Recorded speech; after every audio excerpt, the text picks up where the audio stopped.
Mushing, gusto kong ipanganak ang anak mo. Ang init. Ang init. Jiang Yuan, gusto na kitang angkinin.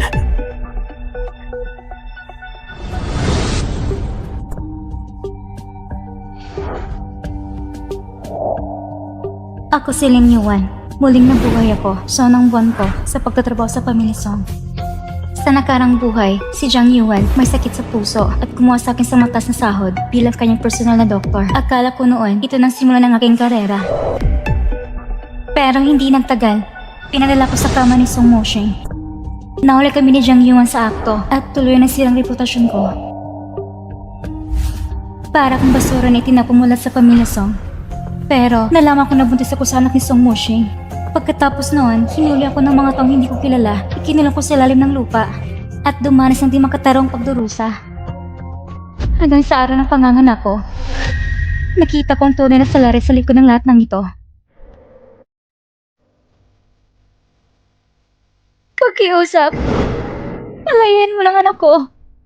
Kagasihan pa lang niya. Wala pa siya anak sa mundo. Alam mo ba, sino pa kaya tag-alaga sa'yo habang nakakulong ka rito? At tiniyak na ligtas ng mga anak? Sayang lang. Ang batang iyan ay maging akin mula ngayon. At saka, ikaw lamang ang isa na may puso na ganap at tugma sa akin. Hindi lang anak mong gusto ko. Gusto ko rin ang puso mo.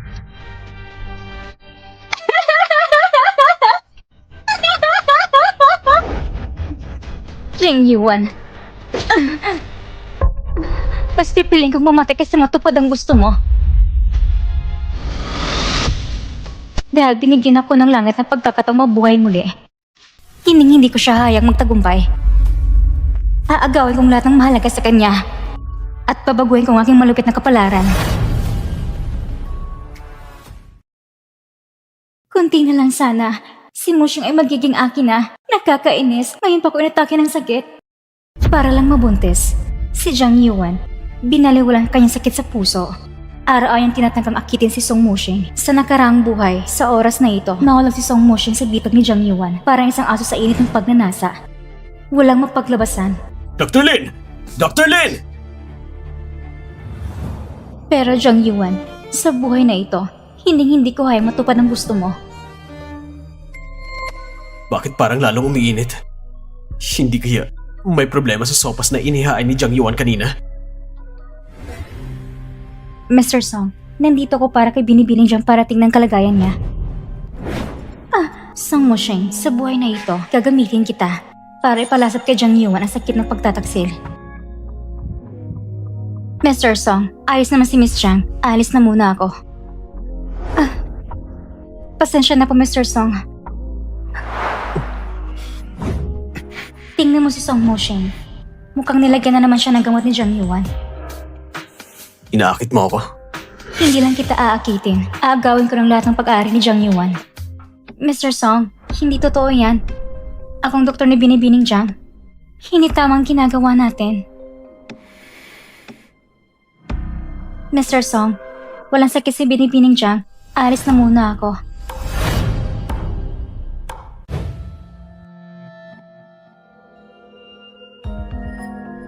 Teka muna. Tungkol sa nangyari ngayong gabi. Mr. Song, kaya si Binibining Jiang ay magkaibigan mula pagkabata. Ang tanging minahalin niyo ay si Binibining Jiang lang. Huwag kayong mag-alala. Hindi ko ito ipagsabi kahit kanino. Bakit ko naman sasadya na sabihin kay Jiang Yuan na ikaw pang una ng akit sa akin? Song Mushing. Hintayin ko magustuhan mo ang ganitong uri ng pananabik.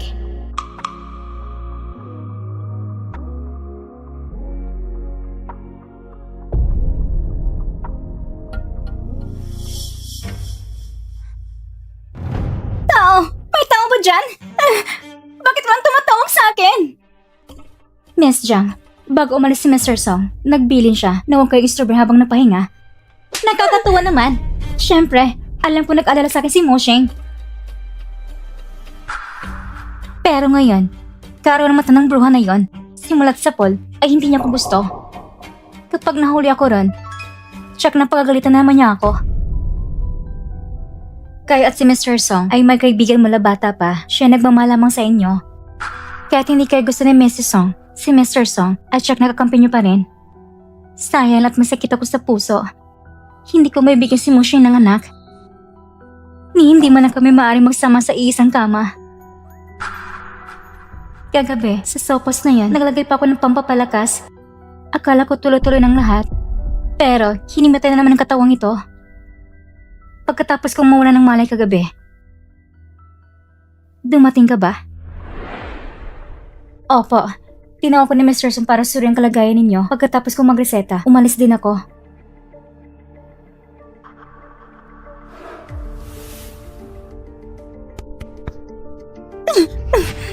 Ang tagang wala kong kinagamot, pero bakit hindi pa rin ako gumagaling? Baka naman may gusto ka rin kay Moshing. Kahit sinasadya mo, hindi ako pagalingin. Hindi po ganun. Hindi po ganun iniisip niyo, Miss Jiang. Aba, ang tapo po mong magsinungaling. Kagabi, nakita kong lahat. Miss Jiang, kayo pong tumanggap sa akin noon. Kaya nakapasok ko sa Pamilya Song. Ang kabutihan ninyo sa akin, hindi ko kailanman makakalimutan. Paano ko naman maiisip ang ganong kalapastangang bagay? Miss Jiang, isa na akong simpleng doktor na galing sa probinsya. Paano ko naman matutumbasan kayo? Tulad ninyong anak ng mayamang pamilya. Miss Jiang, huwag kayong mag-alala. Gagalingin ko talaga yung karamdaman. At least, marunong akong sumunod. Basta't alam mo lang kung saan ka lulugar. At pagagalingin mo ako, hindi ka mawala ng gantimpala. Talaga nga, isang sampal, tapos isang tamis ng ganting loob. Sayang ka, Jiang Yuan. Hindi ko pala napasin ang utang na ito. Salamat, Miss Jiang. Pangako, aalagaan ko kayo ng maayos. Umalis ka na.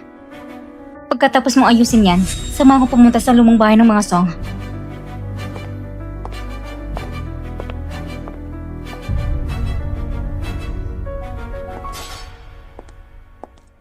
Maputla ka ng parang multo. Huwag kang umatake na naman ang sakit mo. Ang Pamilya Song ay may isang anak lang, si Mushing. Hindi pwede na dahil kay Jiang Yuan, isang mahina sakiting babae. Baka tuloy maputong lahi ng mga Song. Kung mahina ang katawan mo, saan ka man pumunta? Lagi kang may kasamang doktor. Parang gusto may pakita sa lahat. Ang anak namin si Mushing ay nagbumalsis ng sakitin. Tita, hindi po ganon. Mrs. Song, si Binibining Jiang ay matagal lang masigasis nagpapapagamot. Basta makahanap lang ng angkop ng puso na para sa transplant, tsak nagagaling siya. Si Binibining Jiang din ay umaasa na mabilis siyang gagaling para makasal sila ni Mr. Song at magkaroon sila ng sariling anak. Walang modo. Ikaw, sinadya mo hindi ba? Tita Lin, si Lin Yuan ay hindi lang marunong sa mga patakaran. Pag uwi namin, sigurado tulong ko siya ng maayos. Ikaw ang tinutukoy ko. Bilang pangalan na anak ng Pamilya Jiang, wala kang alam gawin. Ang alam mo lang ay umik buong araw at sunod-sunod kay Mushing. Nasaan ang asa na isang tunay na binibining mayaman? At sa pagtrato mo sa doktor na araw-araw nag-aalaga sa'yo, wala kang kahit katiting na paggalang? Ang mga taong kagaya mo na nagpapay sa kabutihan ng iba. Sino nagkakalang kung gano'n ka rin kay Mushing? At pati sa Pamilya Song sa hinaharap? Tita, hindi pa ako gano'n. Mabuti sa akin ng Pamilya Song at si Mushing. Paano ko magagawa yun? Sana, tumigil ka na sa kabalawang ito. O magpapanggap kang mahimatay mamaya. Para maawa ang anak ko sa'yo. Kapag napalitan ko na itong katawan na ito, at nakasama ko na si Mushing, siyak na papalawarin ko kayong lahat sa harap ko. Hindi mo kayong lumakad mag-isa na hindi hinahawakan. Mukhang totoong hindi na kaya ng katawan ni Binibining Jiang. Jiang Yuan, ito pa lang ang simula. Siyak na pagbabayaran mo ang pagkamatay ko sa nakaraang buhay at ang pag-agaw mo sa anak ko. Pagbabayaran mo yun.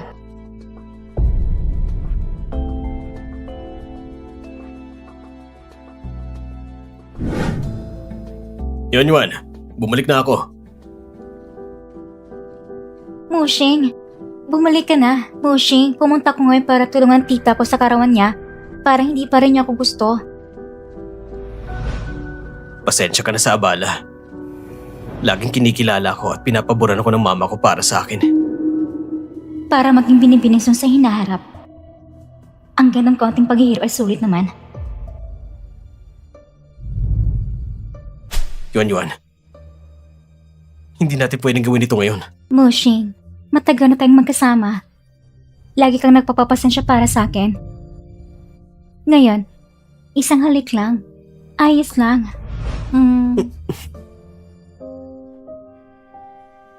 Yuan, ayokong dahil sa ating sandaling pagnanasa, maapektuhan ang pinakamahalagang kalusugan mo. Naiintindihan mo ba?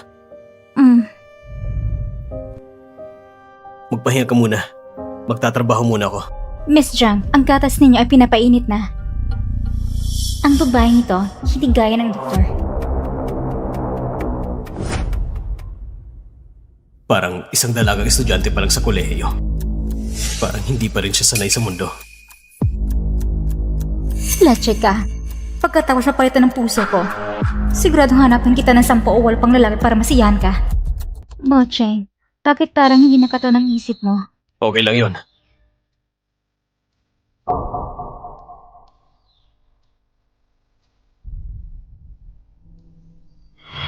Jiang Yuan, alam mong kondisyon ng katawan mo.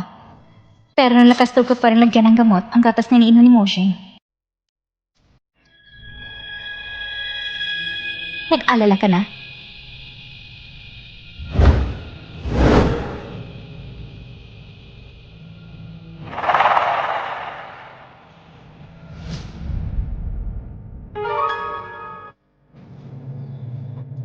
Ikaw rin, umakyat ka na itong pahinga.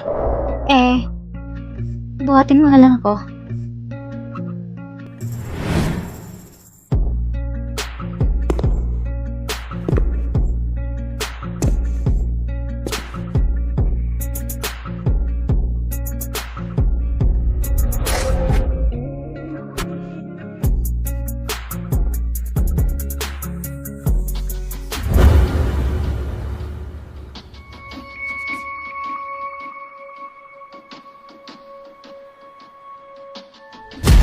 Alam ni Moshing na hindi kakayanin Jiang Yuan.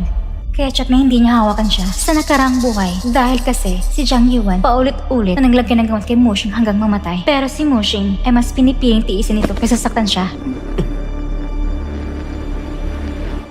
Din Yuan, matulog ka na lang sa tabi ko ngayong gabi. Ngayon pa lang, si Jiang Yuan ay may binabalak na naman laban sa akin.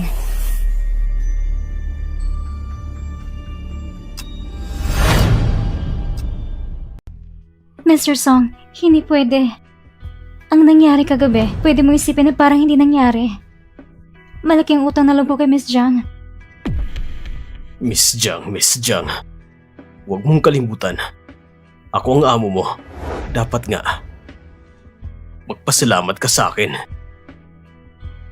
Mr. Song, wag po.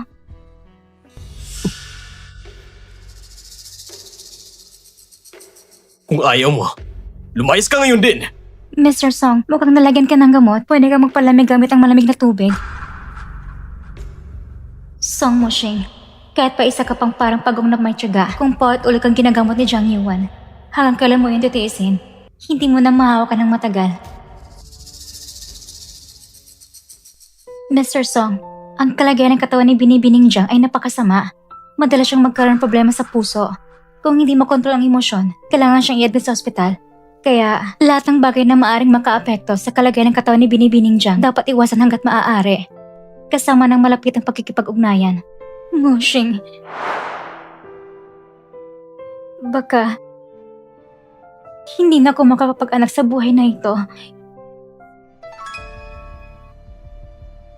Iiwanan mo ba ako?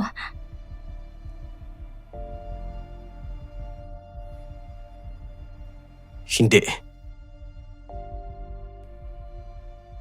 Mukhang hindi pa pwedeng kumilos pansamantala.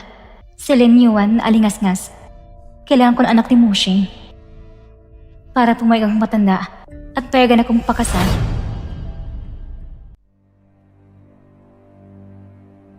Ano? Kahit gumaling si Jiang Yuan, posibleng hindi pa rin makaanak. Opo, Ginang. Narinig ko mismo mula sa doktor na sinabi niya sa binata, walang mali. At sinabi pa ni Binibining Jiang sa binata na kung hindi siya makakaanak. Ano? Gusto kong makita kung ano pang kaya niyang gawin.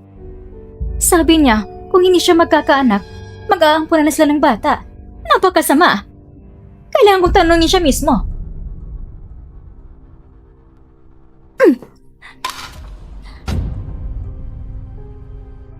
Ayaw ba ko paglingkuran ni Dr. Lin? Bakit? Parang naiinis si Dr. Lin. Huwag mong kalimutan, Dr. Lin. Kung sino nabigay sa'yo ng pagkain.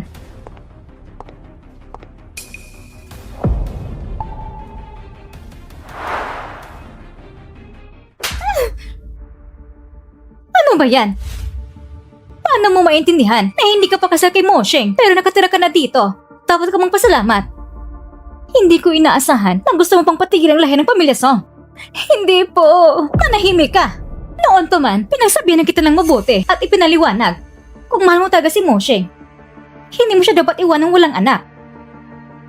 Sinong mag-aakala hindi mo na nilagay sa puso ang sinabi ko, kundi pinilit mo pa siyang mag-ampon ng bata dahil sa'yo? Napakasama. Chang Yuan, sasabihin ko sa'yo, kung may susunod na pagkakataon, huwag mo kong sisihin kung hindi ko bibigyan ng mukha ng pamilya dyan. Ako mismo ang papalaya sa'yo mula rito.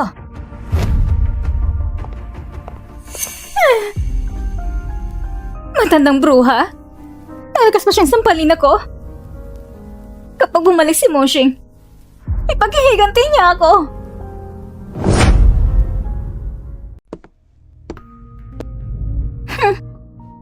Bakit? Sino na naman ang nangasar sa'yo? Sino pa ba kundi si tita? Ngayong araw, siya mismo pumunta rito para pagalitan ako. Yuan, humihingi ko ng tawad sa ngalan ng mama ko. Moshing, ikaw una nang ligaw sa akin. Kaya kung pumayag na makipagrelasyon sa'yo. At sinabi mo pa noon, mapapakasalan mo ako. Pero hanggang ngayon, ang tagal na. Hindi pa nagutanggap ng mama mo. At wala pa rin lugar sa buhay mo. Sige. Ako nang kakausap kay mama tungkol dyan. Tungkol sa kasal, simulan mo ng paghahanda. Moshing, alam ko na, ako pa rin talagang pinakamahal mo. Ako pa rin pinaka-importanting tao sa puso mo.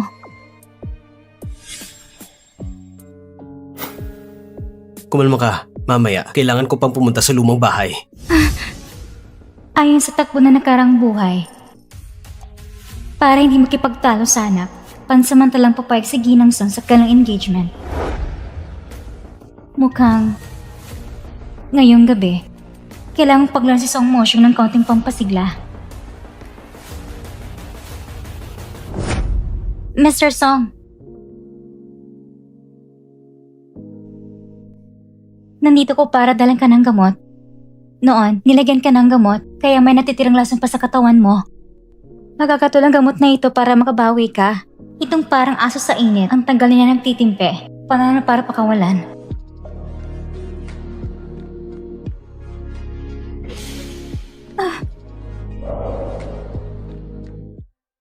Makabawi. O iniisip mo ba na hindi ko kaya?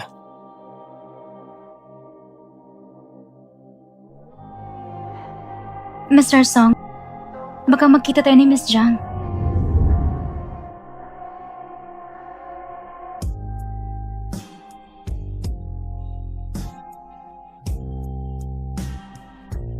Moshing, sasama ko sa'yo. Moshing, sasama ko sa'yo. Moshing?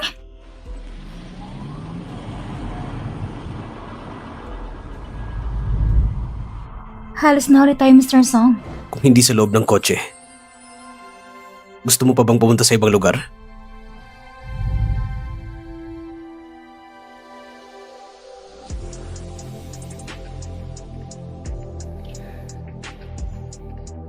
Mr. Song, Ano? Ayaw mo na ba? hindi ako komportable.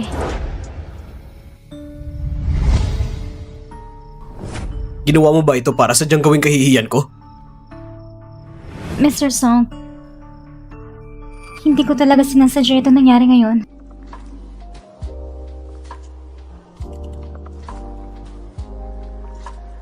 Sa susunod, hindi mo na maiilagang makatakas ng ganun lang kadali. Hindi alam ni Jiang Yong kung ano nilagay niya sa gatas ni Moshing. Dahil sa kanya, nagkaroon pa kami ng pagtatalo sa asawa ko. Ginang? Huwag niyo yung sisihan ng binibini dyan sa binata. Iwasan po sanang sisihan. Gagawin nitong mas malalim ang alitan sa pagitan ninyo at ang anak ninyo. Baka pwede po kayong magbigay muna ng hakbang pagbalik para makita ng binata na handa magbawas kayo para sa kanya. May punto kayo. Hayaan mo na siya makipagfiyansa sa babaeng yon. Pansamantalang pakitunguhan lang. Chang Yuan, ano bang ibig mong sabihin? Pinipinsala ba kita? Bakit sa tuwing nakikita mo ako, para lagi kang mahina at walang buhay? Hindi gayon, Mrs. Song. Kagabi, umuwi si Mr. Song at nalaman na nag-aaway kayo. Sinabi niyang pupuntahan niya kayo. Pinigilan siya ni Mrs. Zhang. Dahil ayaw niya na magkainitan pa kayo, ngunit hindi niya naabutan si Mr. Song.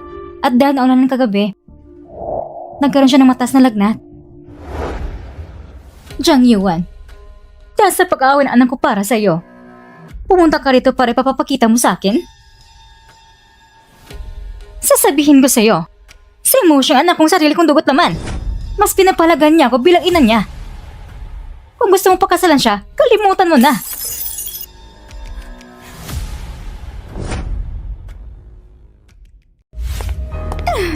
Sino nang utos sa'yo na magsalita na kung ano-ano? Sa harap ng matandang babae na yon, lumuhod ka! Sa oras na ito, dapat ipabalik na rin si Song Mushing.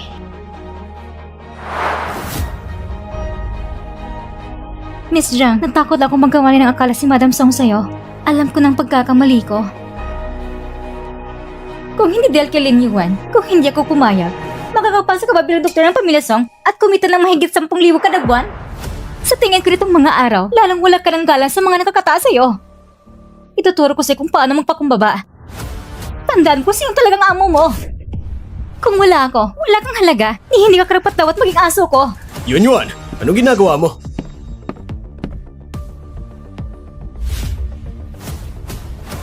Bruha, sa harap ko pa, lakas daw ng tara na inaakit si Moshing.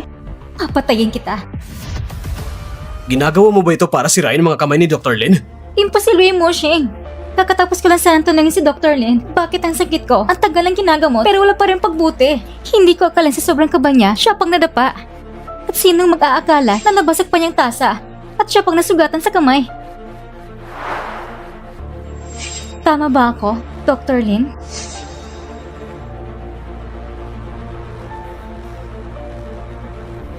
Oo. Mabuti. Alam ko na nga, ang mahal kong Yuan ay mabait at mahinahon. Hindi siya katulad ng mga babaeng masasamang loob. Kung tutuusin, hindi naman sana mababasag ang tasa. Kasalanan ng doktor na naging pabaya siya. At hindi lang siya nasugatan sa kamay. Napaso rin ang kamay ko. Moshing, sa tingin ko, hindi rin naman sinadya ni Dr. Lin. Huwag ka nang magalit. Alam ko, hanggang ngayon, nag-alala ka pa rin sa akin. Dr. Lin, tinawag kita rito para alagaan ng maayos si Yuan. Mahinang katawan ni Yuan. Bilang isang doktor, hindi mo lang siya naalagaan ng maayos. Halos nasaktan mo pa siya. Kung mangyayari pa ulit to, ikaw na mismo umalis sa pamilya Song. Song Moshing, nasa walang kondisyon mong pagkalinga. Lumaking kasama ni Zhang Yuan at iyon ang dahilan ng malaki kong kamatayan sa nakaraang buhay. Ikaw si Zhang Yuan. Pareho kayo walang kwenta. Siguro pagbabayaran yung dalawang ginawa nyo. Pasensya na. Kasalanan ko. Bilang isang doktor, nasugatan rin si Dr. Lin bilang kabayaran. Yuan, huwag ka na sana magalit. Dahil sa dati naman yung pag-aalaga sa'yo na may malasakit din naman, hayaan mo na natin siya dito. Pero kung maulit pa, palayasin na siya. Dahil sinabi mo na Moshing, hindi naman ako makitid ang isip. Pumunta ka muna at gamutin ang sugat mo. Magpahinga ka ng mabuti. Isang munting babae ka ha? Akala mo kayong umangat sa ulo ko? Managinip ka. Noon, gusto pa kitang buhayin. Para tulungan akong magkaanak. Pero ngayon, gusto kong maranasan mong hindi mabuhay, di mamatay, hindi mo magagawa.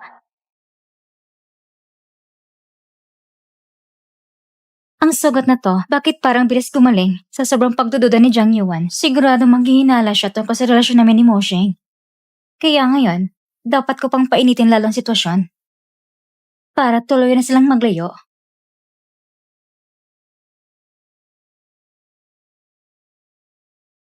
Moshing, mas maayos ang pakiramdam ko ngayon. Huwag mo na akong tanggihan, pwede ba? Yuan, kailangan mo magpahinga muna ngayon. Hmm. Pwede naman natin gawin ngayon. Si Yuan ang taong pinakamamahal ko. Pero bakit ayaw kong hinahawakan niya ako? Dahil ba ito kay Lin Yuan? Hindi pwede. Hindi ko pwede magpadala sa sariling saya. Hindi ko pwedeng ipagsawalang bahala ang kalusugan mo. Bumalik ka muna at magpahinga ng maayos. Pareho na namang dahilan. Song Moshing, ayaw mo ba talaga kong hawakan? Baka naman dahil kay Lin Yuan, yung babaeng yun. Sige na nga.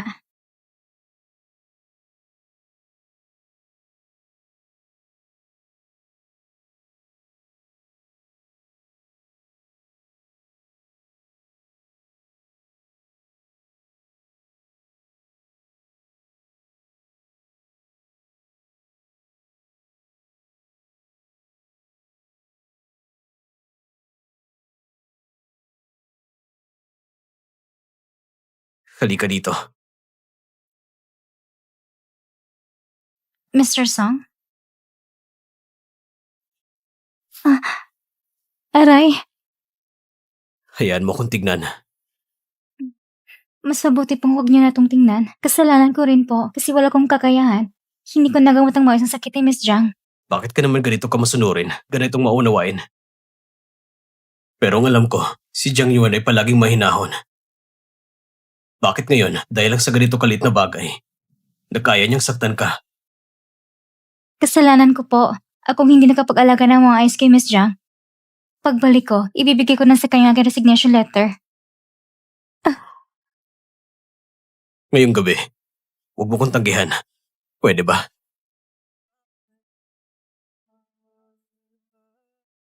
Mr. Song, hindi po pwede. Pag nalaman ni Miss Jiang, hindi niya po papatatawarin. Kung hindi mo sasabihin, paano niyo malalaman? Huwag kang mag-alala. Hindi kita pababayaan. Pero, ikaw ang tunay na mahal ni Miss Jiang. Sa puso mo, tanging si Miss Jiang laman ang laman. Pero ngayon sa puso ko, ikaw lang. Matagal na kitang nahuling isda. Paano na para matikpan ng isdang alat ng dagat? Pero, hindi pa sapat. Hindi pa niya dapat madali ang makanta ng gusto niya.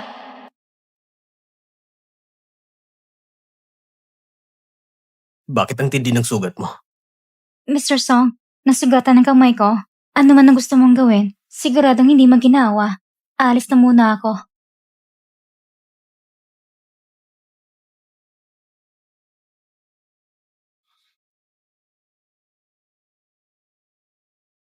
Mabilis ka naman tumakbo.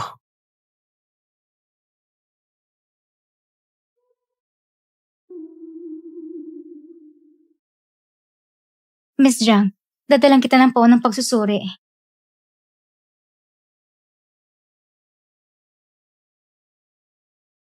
Lin Yuan, kahapon ba, ikaw nagsabi kay Moshing na hindi bumubuti ang katawan ko at hindi pwedeng matinding ehersisyo? Miss Jiang, hindi ko sinabi yon. Ang katawan mo, matapos ng mahabang panahon ng pagpapagaling, ay bumuti na ng malaki. Kahit hindi ka pa pwede magsigawa ng matinding ehersisyo, pwede ka pa rin makipagtalik. Si Mr. Song, dahil ba sa initindi niyang kalagayan mo, hindi pa niya nagawa? Sa totoo lang, matagal ko na itong gustong sabihin, Miss Jiang. Nang pagtanggi ni Mr. Song sa'yo, ay dahil... Dalis! Hawakan niyo ang babae nito! Miss Jiang, ano bang ibig sabihin nito?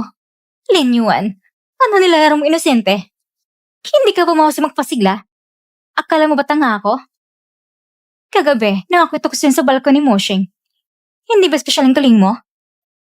Kung kulang ka na sa lalaki, pupunan ko ng kailangan mo. Tunay nga, Miss Jiang, kagaya ng karang buhay mo. Nangangalap ka agad na isang pulubi para insultuhin ako.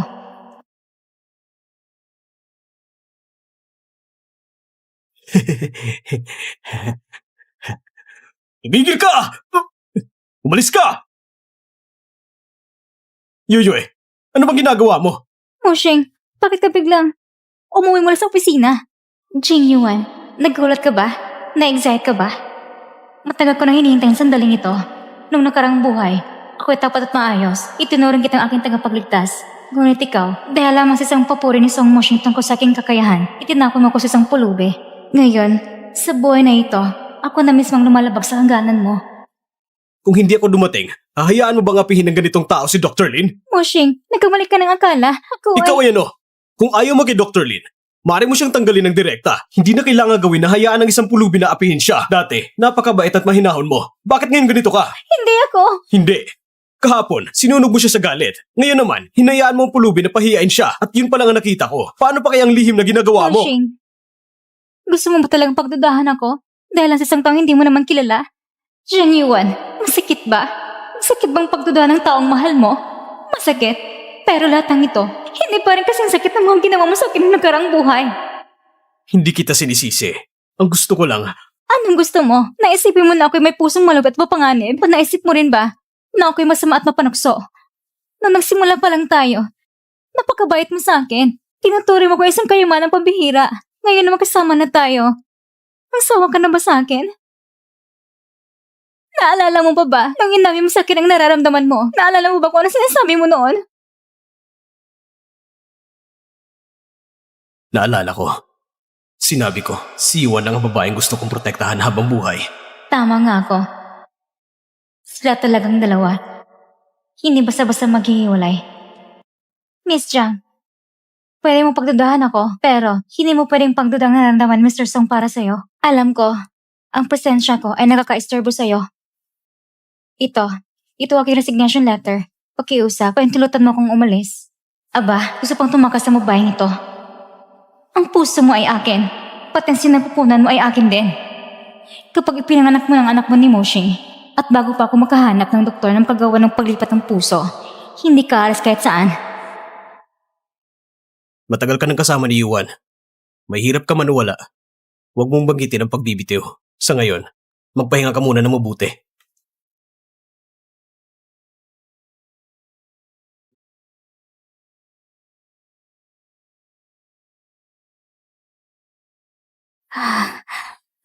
Aling Wang, bakit para nagmamadali ka? Ngayong araw, uuwi si Mrs. Jiang at espesyal pa niya sinasabi sa amin na dahil sa pagod si Mr. Song sa trabaho, iyan na namin siya ng pampapalakas tuwing ba umuwi si Jiang Yuan sa bahay para lang maghanap ng doktor na makagawa ng paglipat ng puso. Ayon sa takbo ng panahon ng nakarang buhay, malapit na niya itong matagpuan. Kapag dumating ang oras na yan, hindi ko pa rin mababago ang malupit kong kamatayan noon. Kailangan kumilos agad. Aling Wang, doktor ako. Ako ang pinakasanay dito. Noon, parang narinig ko minsan na sinabi ni Mr. Song na masyadong matapang ang amoy ng mga herbal na pagkain. Bakit hindi mo na ibigay itong pabangong palawit sa kanya? Magkakatulong ito para mapakalma at mapabuti ang katawan niya. Sige.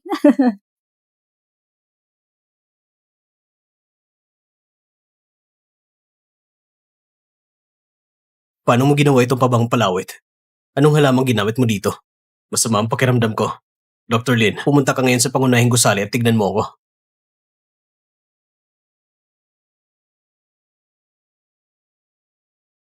Gusto mo pa talang gamitin ng mga ganyang pakana para lukin ang pumunta sa main building? Hintayin mo lang.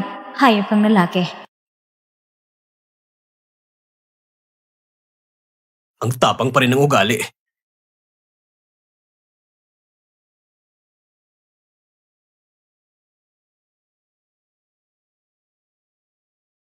Mr. Song, bakit ka nandito? Naalala mo pa ako. Wala ka talagang puso. Pinantay mo pa ako ng ganito katagal. Hindi ko sinasadya na hindi pumunta agad. Nakita ko kasi sa likod ng bakuran ang mga bulaklak na jasmine na namumulaklak ng maganda. Makakatulong ito sa pagtulog. Kaya naisip ko, pag naihanda na, maaari ko itong ibigay sa'yo. Regalo ng bulaklak sa akin. Dati ka na rin ba nagbigay ng bulaklak sa ibang lalaki? Hindi ikaw ang una.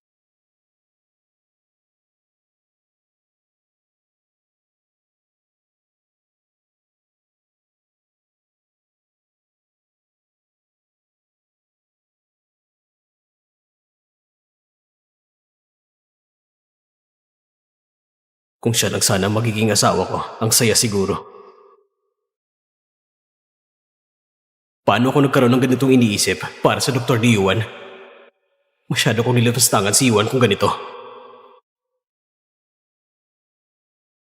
Mr. Song, may nararamdaman ka bang hindi maganda? Ayusin ko para sa iyo ang isang posisyon sa isang pribadong ospital. Mas mabuti pang umalis ka na agad. Simula ngayon, huwag na tayo magkita ulit. Hayop na lalaki.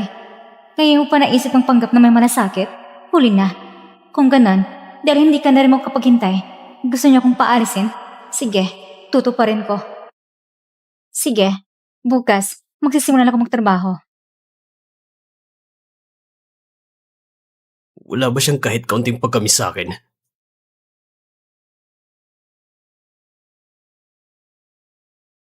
Hindi ko rin alam nito mga nakarang araw kung iniisip niya ba ako.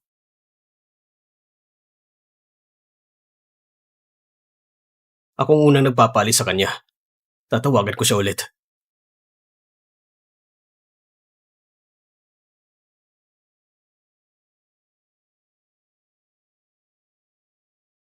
Lumabas pa siya kasama mga kaibigan para kumain ng hotpot.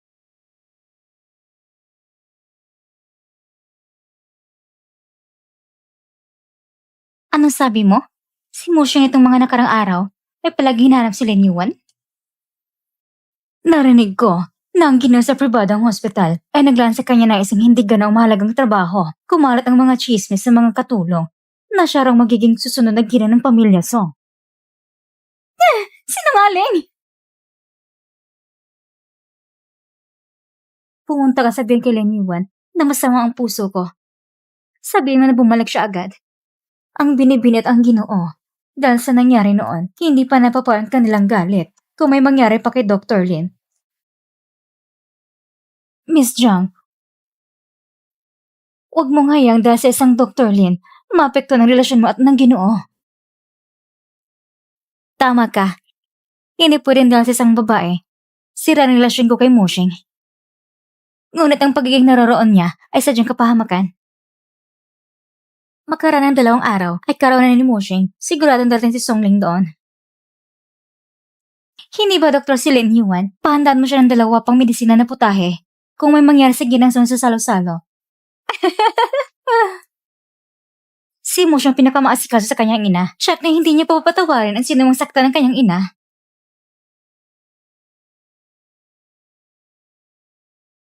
Pumunta ka at ipalam kay Lin Yuan na hindi ko inaaprubahan ang kanyang pagbibitiw. Bukas, gusto ko makita siya sa bahay ng pamilya Song.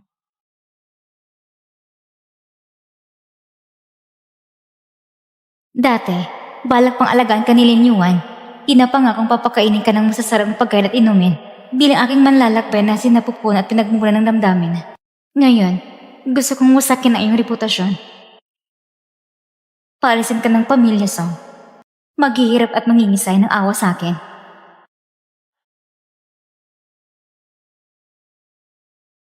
Si Binibining Jiang, napakalaki ng puso niya. Mabuti pang sumunod ka na lang. Sa pagkakataong ito, hindi na napansin ni Jiang Yuan ang tungkol sakit ay kay Song Mosheng. Baka may inahandang panibagong plano siya. Ito ang menu para sa birthday banquet ng Ginoo. Tingnan mo kung may mali. Napakakarayon ng mga ito. Nagkakasawa na. Hindi ba pwedeng may kakaiba? Bukas, darating din ang ginang. Gagawin mo lang ito para pang akalang ayos. Dr. Lin, mausay ang ideya niyo. Baka pwede kayong magbigay ng mungkahi. Birthday? Halos nakalimutan ko. Nung nakaraang buhay, si Jiang Yuan gumawa ng patibong sa akin sa birthday banquet. Nilagyan ako ng gamot para mapunta kay Moshe na hindi sinasadya. Pagkatapos noon, inakusa pa sa akin ang paglagay ng gamot. Dahil dito, pinalayas ako.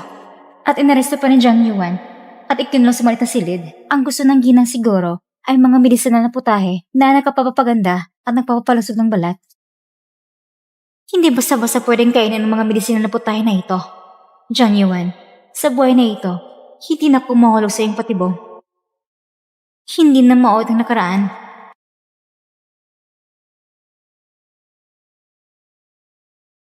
Sa panahong ito, naipito Song Mosheng. Paano na para tapusin ang lahat? Sa birthday banquet, kailangan ko pa rin kanyang tulong.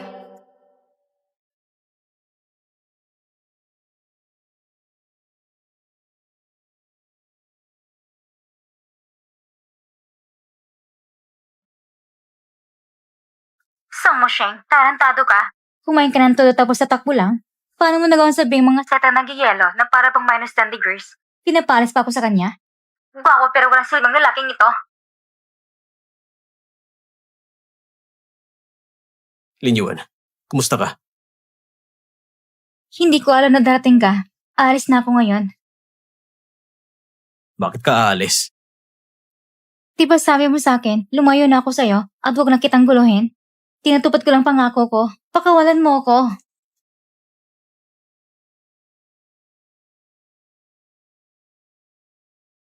Tinawagan mo ko tinawag na basura at sinabi mo pagkatapos kung makuha ang gusto ko, aalis ako.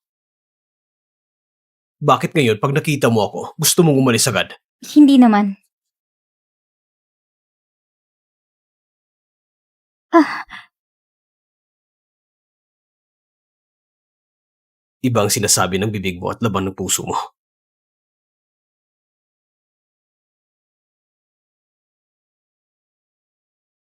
Sabihin mo, namiss mo ba ako? Mr. Song, may sakit pa ako.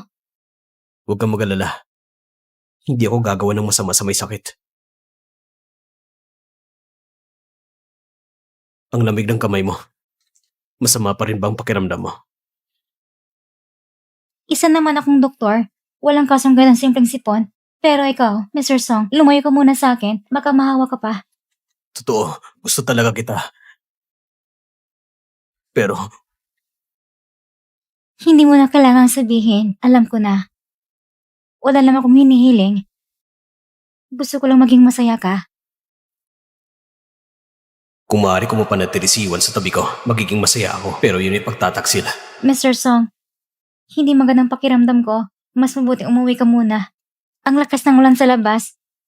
Baka magkasakit ka pa. Nag-aalala ka ba sa akin? O iniiwasan mo ako? Bukas ng birthday banquet mo. Marami pong kailangang ayusin. Kaya umuwi ka na muna. Sige, magkita tayo bukas.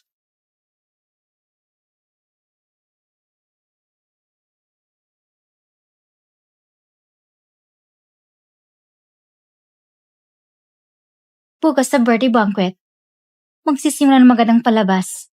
Song mo, Sheng. Sana wag mo akong biguin.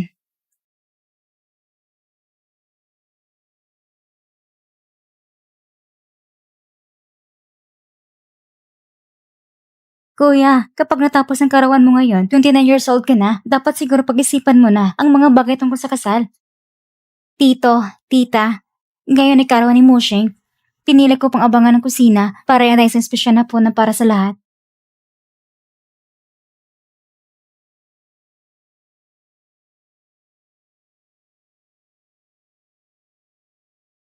Ngayon na kumpleto na tayo. Subukan na natin.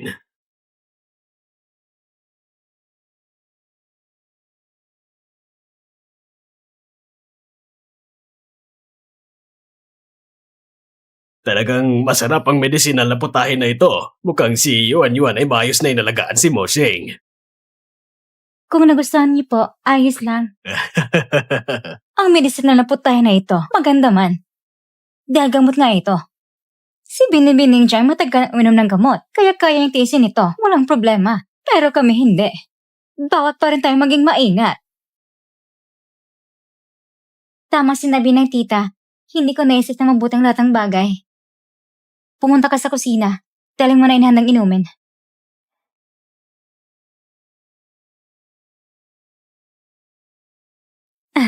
Dalhin mo ito, para mayahain mo agad. Mas mabuti nga inumin ito.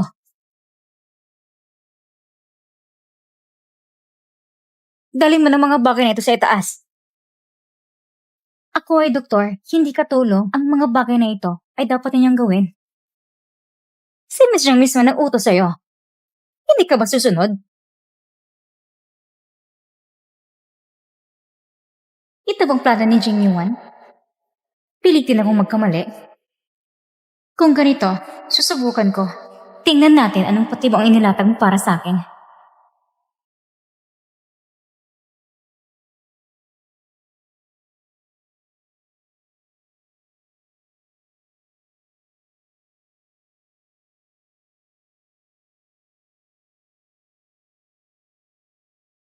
Lin Yuan, hintayin mo lang. Ikaw na babae ka. Kapag pinaalis ka na ngayong araw mula sa pamilya Song, kukulong kita. At pahirapan kita ng mabuti. Pagkapanganak mo sa anak ni Mushing, sa oras na yun, hindi lang puso mo, pati anak na iluluwal mo, ay magiging akin din.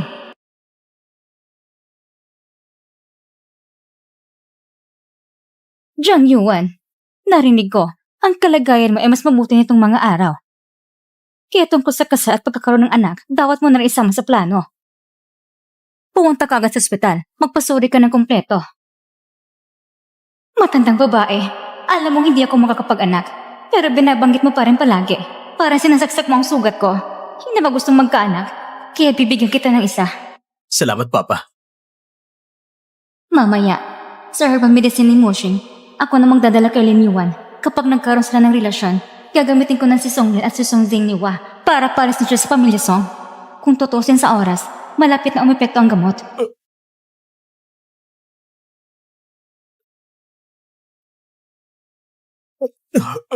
Zenua, anong nangyayari sa'yo? Nagkamali ba ko ng timpla? Ayos ka lang ba? Tito, anong nangyari sa'yo? Pagkat naman si inumin, may naglagay ng gamot. Si Lin Yuan na nagdala ng inumin. Lin Yuan, ano bang nilagay mo? Wala akong inilagay ng gamot. Ako ay, ano ka ba talaga? Maaari kong patunayan. Dr. Lin, nakalimutan niyo talagang karinong nilang nilagay ninyo. Ngayon, may saksi at ebidensya na. Ano pa ba ipaliwanag mo? Sa tingin ko, hindi ka karapat dapat maging doktor. Ngayong araw, tatanggalin na kita. Walang dahilan si Lin Yuan para lasunin ang aking ama. Kahit pa nagkamali siya ng gamot, kung gusto niya akong lasunin, hindi rin posible. Kung gusto niya, noon pa sana, may nangyari na sa aming dalawa. Manahimik muna kayong lahat! Dr. Lin, halika muna tingnan ang kalagayan ng aking ama. Oh, Ching! Ching Yuan, ayaw mo ba kami makita ng maayos? Yung maliit mong panilin lang. Huwag mo ang kaya na hindi ko nakikita. Mga salbahe! Lahat kayo mga salbahe! Lahat ay laban sa akin. Kung hindi para sa kapangyarihan ng pamilya Song, hindi ako magtitiis ng ganito. Ginoo, Ginang. Totoo, naglagay ko na isang bagay sa inumin. Tingnan nyo, inamin mismo niya. Pero, ang bagay na iyon ay nakakabuti sa kalusugan. Paano naman? Paano naman si Tito? Zheng Yuhua, ayos ka na ba? Ayos na, ayos na. Hindi lang ayos. Pakiramdam ko, magaan na rin ang katawan ko. Kahit ng pamilya ni Lin Yuan ay hindi mataas ang estado, malakas ang profesionalismo niya at isa siyang doktor. Kung mapapangasawa siya ni Moshing, siya't na mabibigay sa pamilya Song natin ang isang malusog at matalinong anak. Tungkol naman kay Jiang Yuan. Miss Jiang, hindi ka pa kasal kay Moshing, kaya hindi mainam na manatili ka rito ng matagal. Sa loob ng ilang araw, bumalik ka na sa pamilya Jiang.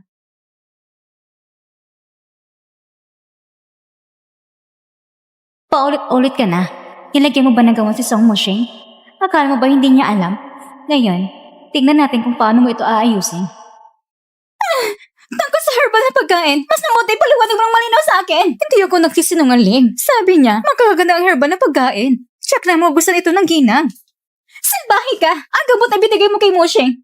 Bakit mo ibinigay lahat sa mata ng iyon? May utak ka pa ng baboy. Bakit hindi ka pa namatay? Yuan!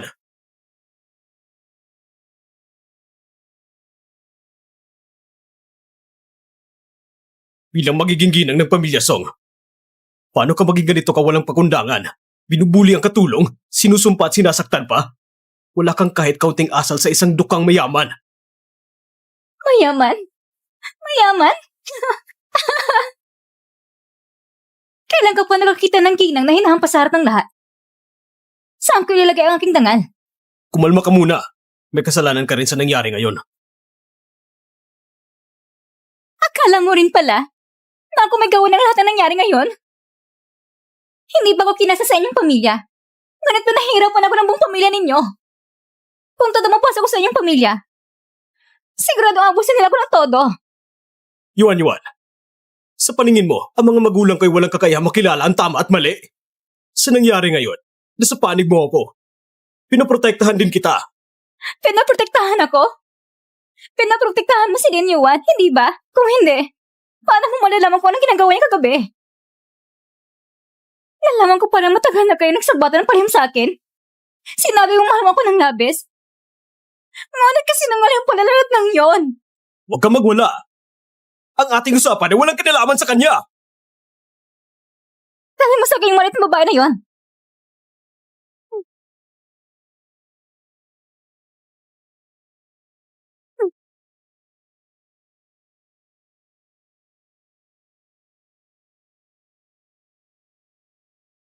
Mr. Song, Miss Zhang, ikaw na nagpapanggap na mabait. Ngayon, sisiraan mong pangalan ko. Tingnan natin kung paano ko maliligaw ng lalaki. Huwag ka muna magwala! Lumayo ka!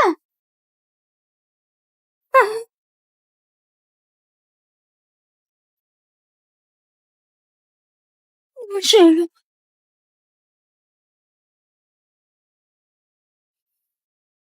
Hindi ba palagi mong iniisip na gusto ko si Dr. Lin?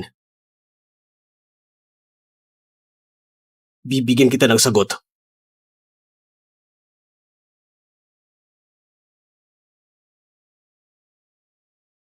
Oo.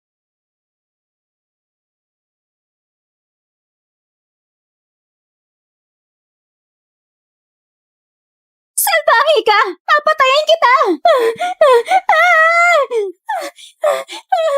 Kumalma ka. Kumalma ka. Kasi mo makita ko mapahiya. Miss, kumalma ka lang. Kumalma ka lang. Kapag nahanap na natin ang doktor para sa transplant ng puso, huhulihin natin siya. Tama. Tama ka. Gusto ko siyang buhay pa. Hanggang sa dumating ang araw na bubuksan ko ang kanyang tiyan.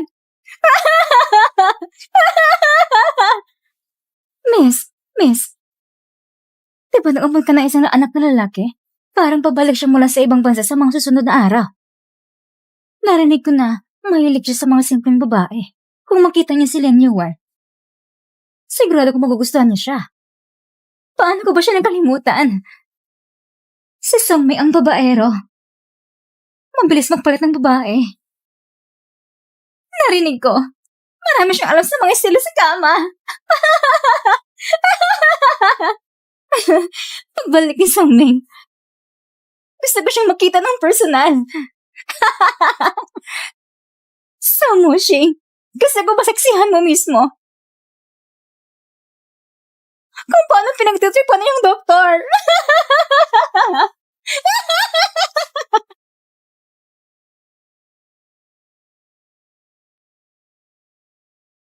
Yuan. Sa mga panahong ito, iwasan mo muna siya. Huwag mong piliting magbigay ng panggamot kay Jing Yuan. Kung may problema, diretso ka makipag-ugnayan sa akin. Salamat. Si Mr. So ay patuloy na tumulong sa akin ngayon. Ako nagdala sa'yo ng problema. Kung hindi ko pinapalakas si Jing Yuan, hindi sana nangyaring ganitong hindi pagkakaintindihan ngayong araw.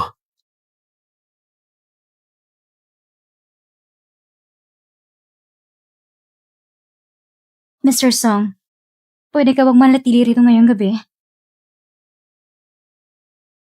Medyo gabi na. Bumalik ka na't magpahinga.